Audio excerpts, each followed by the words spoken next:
demokrasi itu usianya lebih tua dari Islam dalam perspektif memahami negara. Ya kita bayangkan usianya kalau dari Socrates sampai sekarang itu, maka hasil pikiran demokrasi ini sudah berkontainer-kontainer. Kemudian sejak awal pembentukan Indonesia ini memang harus diakui, dibajak yang berjuang Islam, yang berjihad Islam, yang paling banyak mati menyerahkan nyawanya di jalan untuk demi cita-cita kemerdekaan. Tapi setelah sampai di pembentukan negara, Islam memang sejak awal disingkirkan. Itu satu bacaan yang terus-menerus harus disuarakan.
Begini, terlalu banyak masalah untuk dibicarakan, sehingga kita semacam masuk di hutan demokrasi ini kan hutan belantara, baik dalam perspektif imajinasi maupun kekacauan-kekacauan yang ditumpuk.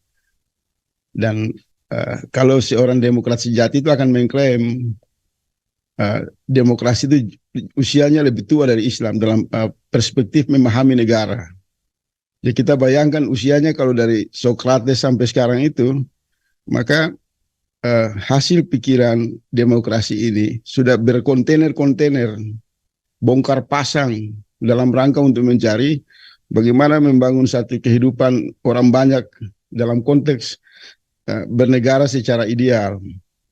Dan kalau kita mengkonfirmasi selera, sistem, etimologi sampai kepada aksiologinya demokrasi, itu tidak ada satu pegangan yang utuh.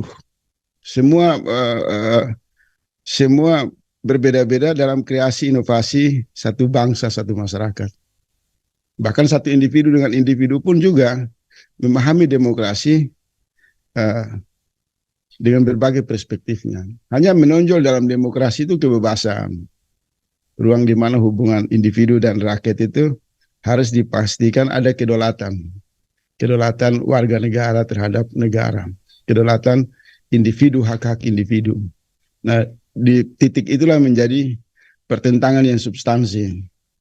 Jadi kalau bicara demokrasi dan negara, ya pada akhirnya lebih dalam kita bicara produk manusia dan manusia itu sendiri. Tadi bagus yang dijelaskan oleh Ustadz Siddiq itu. Tentang bagaimana memisahkan Islam dan Muslim kan dalam konteks implementasi bernegara. Nah, memang kita sudah banyak diskusi soal itu. Memang negara adalah produk kreasi manusia dengan berbagai campur aduk di sana. Kemudian sejak awal pembentukan Indonesia ini memang harus diakui, dibajak yang berjuang Islam, yang berjihad Islam, yang paling banyak mati menyerahkan nyawanya di jalan untuk demi cita-cita kemerdekaan. Tapi setelah sampai di pembentukan negara, Islam memang sejak awal disingkirkan. Itu satu bacaan yang terus-menerus harus disuarakan. Karena di awal penyingkiran Islam dalam menata negara dalam perspektif sudut pandang Islam, maka selama 70 tahun ini negara jangan bicara mengimplementasi Islam, dia menjadi ruang pertentangan. Dan hari demi hari melahirkan orang-orang yang munafik, hipokrit, yang mereka bungkus dengan jaket yang paling mewah, yaitu sekuler. Sebenarnya akar masalah kemunafikan saja. Cuma nama-nama itu dibuat keren untuk menutupi kejahatan mereka, liberal, sekuler, demokratis. Kalau kita mengkonfirmasi itu di era awal-awal Rasulullah memperkenalkan Islam, itu mereka hanya satu nama saja, kaum munafik. Kemudian ada di belakang kekuatan kaum munafik ini memang kelompok yang mempertahankan warisan materialisme dari turun temurun, yang menjadi kelompok penentang wahyu. Ya, dibilang kaum kafir. Jadi ketiga negara dikuasai oleh sesudut pandang kafirun dan munafikun, maka mereka hanya menggunakan topeng saja, sekuler, liberal, dan lain-lain. Untuk yang semangatnya memang memberi kebebasan dalam tafsir keinginan yang bebas, tanpa kendali, tanpa pijakan yang jelas. Nah, saya kira itu sudah banyak orang berbicara. Dan belakangan ini kan muncul bagaimana menginjeksi pendekatan-pendekatan pemahaman Islam di dalam negara. Nah, di sana banyak tawaran tersedia, baik khilafah, imamah, dan lain-lain, dengan berbagai argumentasi, referensi. Dan saya suka semua itu memiliki cita-cita yang sama. Bagaimana memasukkan Islam dalam praktek negara agar hak-hak umat Islam ini tidak dirugikan, tidak dipinggirkan. Di sini juga ada dilema, apakah secara totalitas Islam memandu negara dengan satu situasi yang sudah amburadul ini, dan bagaimana jalan menuju itu. Apakah lewat ruang demokrasi atau ruang revolusi? Kalau melalui ruang demokrasi, maka suka tidak suka terjadi kompromi, terjadi pelenturan, sehingga tidak bisa ditemukan satu pemimpin hasil demokrasi yang didukung oleh umat Islam bisa membawa cita-cita Islam secara totalitas, secara komprehensif. Tidak akan bisa sampai ideal. Kemudian kalau lewat jalan non-konstitusi untuk bukan demokrasi, ini juga masalah.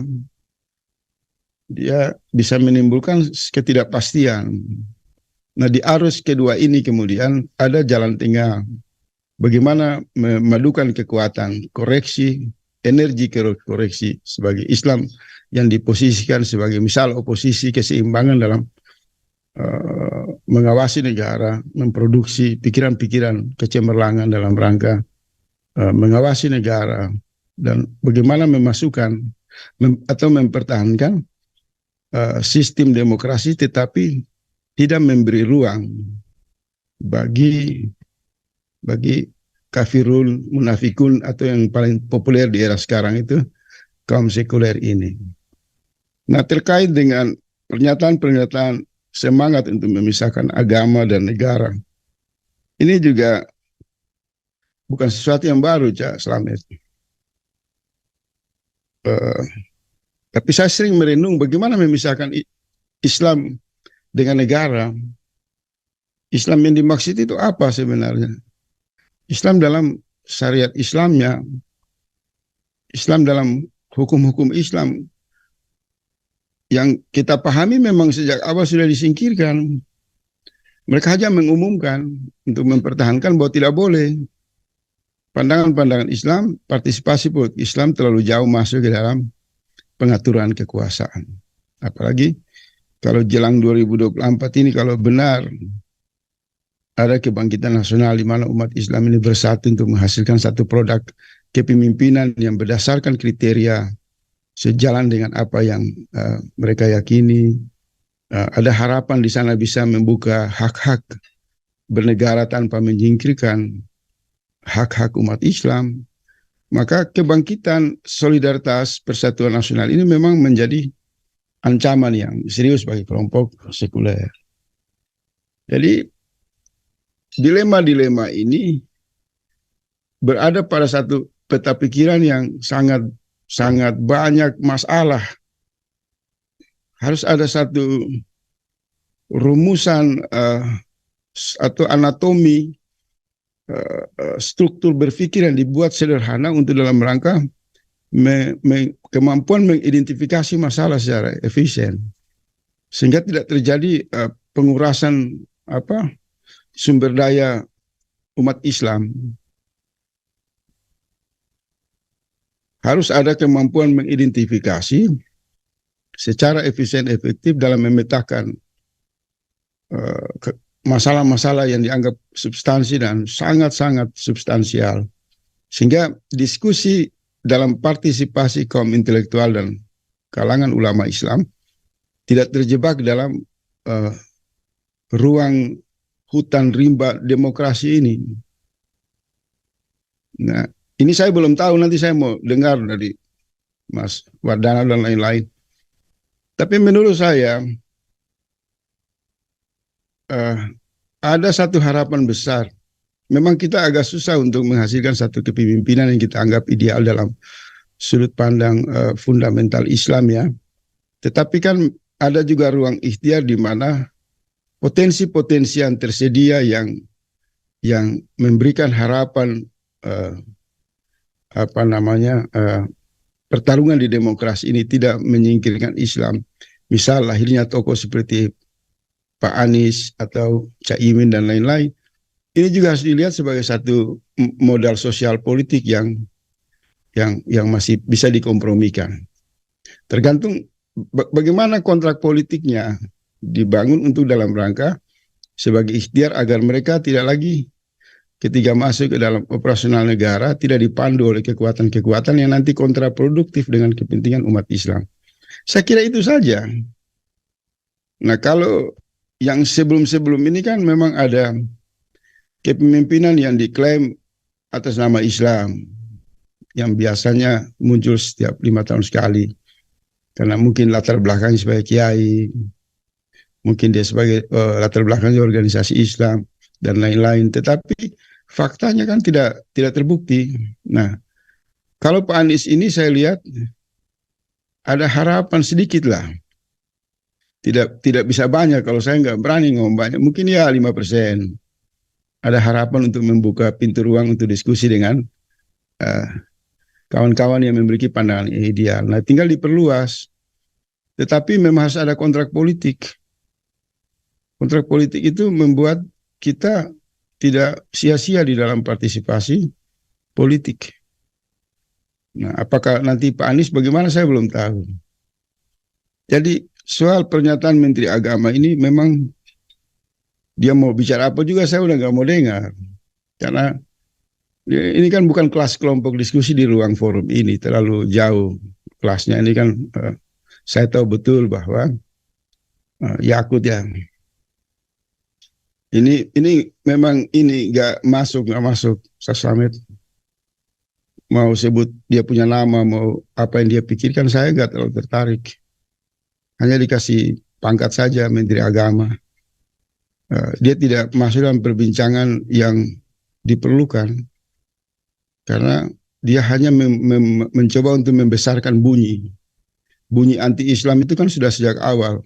Dari awal pembentukan negara. Dia datang hanya untuk mencoba membesarkan. Bahwa jangan bawa politik dalam usaha negara. Jangan, ya kan, itu kan hanya membesarkan bunyi. Orang-orang begini kan memang tidak terlalu penting. Yang menjadi masalah sekarang ini bagaimana umat Islam memperjuangkan satu partai politik yang bisa memastikan konsolidasi potensi mereka dalam meruang demokrasi itu tidak dibajak oleh kekuatan-kekuatan sekuler. Nah, sampai sekarang belum ada itu.